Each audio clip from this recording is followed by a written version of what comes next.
1, 2, uy, parang alam natin kung kaninong galing ito. Ismael.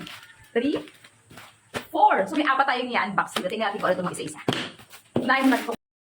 Ayaw na talaga magpaawat. Another day, another unboxing. For this time, i-unbox natin, iba-iba. Unang-una, bumubungad. Medyo na-amaze ako dito. Box of jewelry. Lahat yan, puro earrings. Grabe, naka-sealed at very presentable kasi may box maganda lagayan. Tapos, pito na yan pagpipilian mo. As in, ang dami talaga. Other one, rice again. Pinadalhan tayo ng pack of rice. Tapos, ito naman panibago. Naka-box siya, high-end box. Medyo na-amaze ako kasi ang ganda talaga. Pambabae, minimalism design, may paunan effect, waterproof din yan. Mag-check sa basket ko para literal yung makukuha nyo. Another one again. Grabe. So curious talaga ako dito. Hindi ko akalaing bracelet. Tapos may parang watch pa siya. Eto, kailangan ko to. Nako, panakot sa mabait nating friendly dyan. Pero eto na. Para sa mga mabait natin ng mga alaga. O, ayan. Alam na. Maraming ipis sa mga bahay niya. Mga gamit mo yon. And another one again. Medyo nabindang ako dito. Grabe tong t-shirt na to. Love na love ko to. Like what I said palagi. Cotton and tela. Tapos ang ganda. The other one. Okay, ano yun? Ay, relo. Tapos ito naman, pangalawa.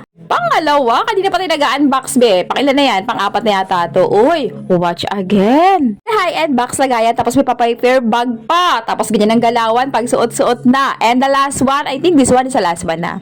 Okay, shoes, pang school shoes, pan lalaki, unisex para. Mas tama ka na narinig, unisex yung shoes na yon. And the other one, ay sorry, hindi pala last one yun. Eto yung last one. O, relo. At ay hindi pala, diffuser pang pinaka-last natin. O, ayan.